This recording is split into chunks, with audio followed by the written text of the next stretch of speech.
You know, I've been thinking a lot about Sonic Adventure 2 recently, especially since the next movie is going to be basing itself off of it.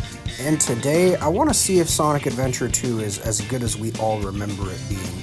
But let's not waste any time, let's get straight into the gameplay.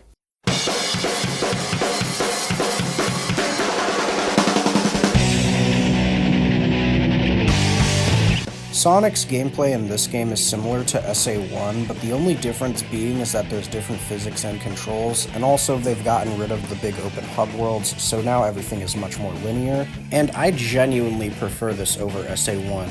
Not only are the momentum and physics better in this game, but it's just much more fun, mainly because of the level design. SA2 really set the groundwork for what Sonic should be in 3D, and I hope Sega strives for this in the future. And I will admit, Sonic Frontiers showed promise with the gameplay and controls of that game, but the big issue there was cyberspace being absolutely awful.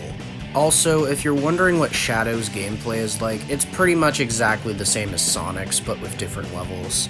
And yes, just like SA1, there are multiple playable characters. And let's just talk about the mech levels here. So, I actually really like the mech levels. The goal of these levels is to get to the end by destroying pretty much everything in your path as either Tails or Eggman.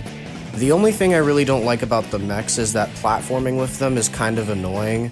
But that's about it, really. It feels very gratifying to just bullet your way through all these enemies.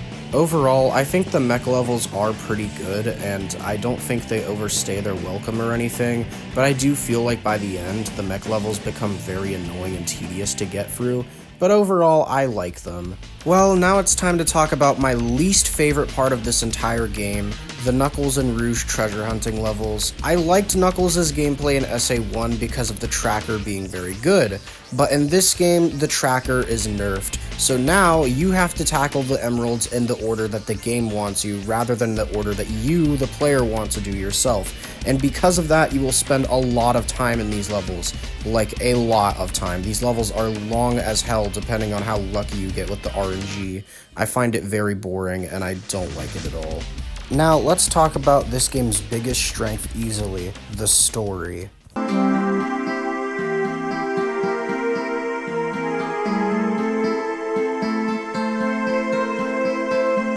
So, I'm not going to go super in-depth with the plot of this game, because if I was going to do that, then this video would be longer than I want it to be, but I will say the things that I do love about this story. Now, a big reason why a lot of fans, and myself, love this story is because this was the game that introduced us to characters like Shadow, and of course, Rouge the Bat. And even though the goofy cutscenes have not aged well in the slightest, I really do think they enhance this game because of how memorable and charming they are. They ultimately make the experience better. I also think another big strength of this game's story is the fact that it showcases the characters at their best, in my opinion.